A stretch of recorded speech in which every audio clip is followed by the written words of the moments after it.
slice it with a hard slice.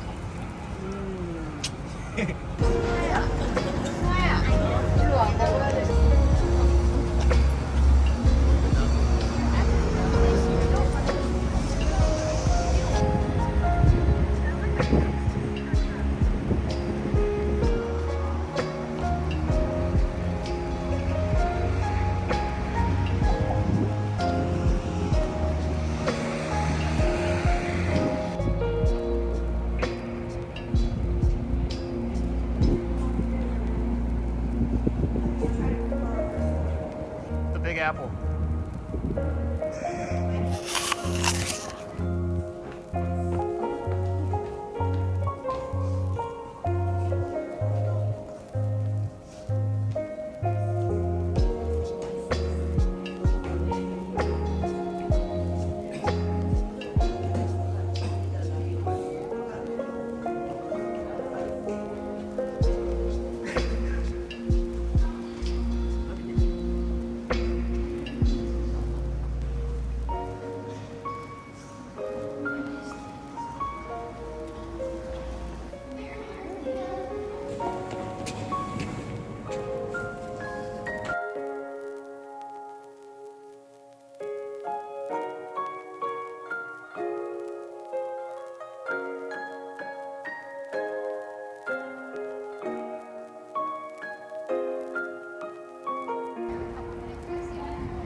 And here's where the day went from nice and relaxing to not so nice and relaxing. After the children's book forest, we got back on the subway, headed back to our hotel, got off at our stop, started heading up the stairs, and at the first landing, there was a pretty big dude face down on the ground with three guys about my size frantically trying to roll him over. At first I just chalked it up, like, this guy's drunk.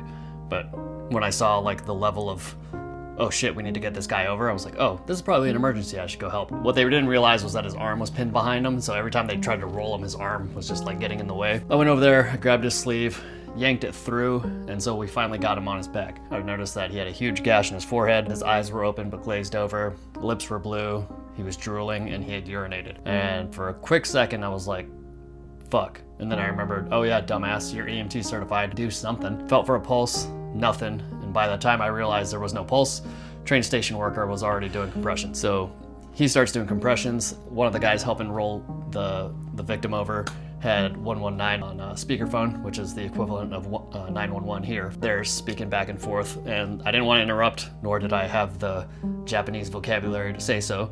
So I just tapped the train station worker on the shoulder and I did this, and he understood my meaning. So he's doing compressions, he's talking to people on the speakerphone, probably letting them know, what platform we're at or whatever. And when he was ready to switch, he goes, okay, ready, 1, 2, 3, switch. And then he pulled off, and then I went in and I started doing compressions.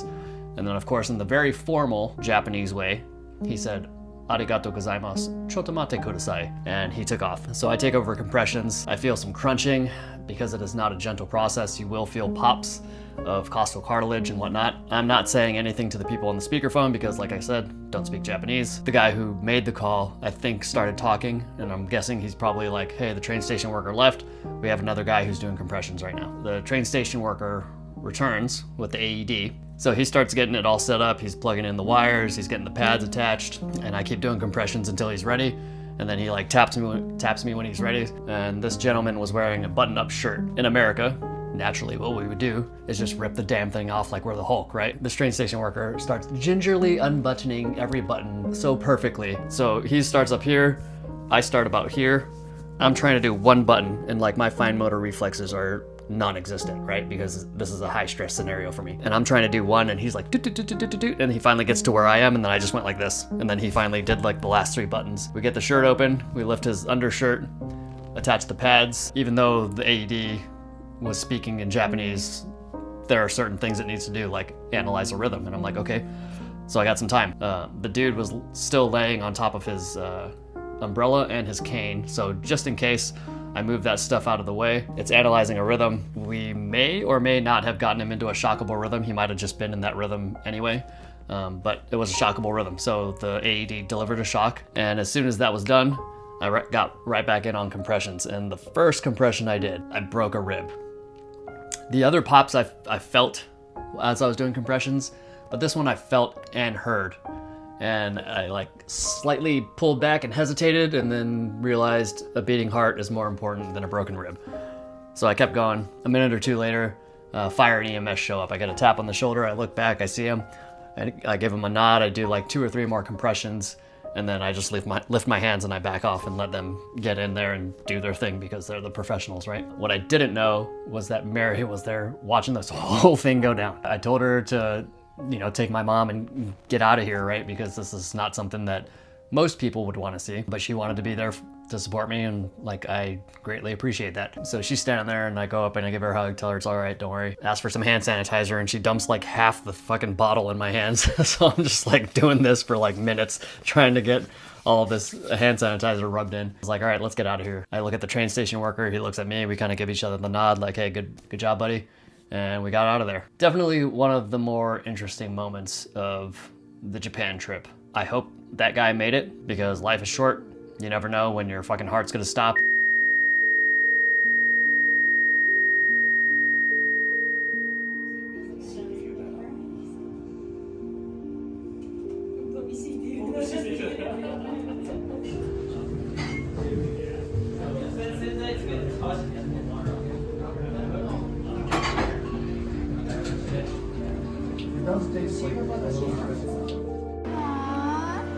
I'll go strawberry cat. What's that one? This one.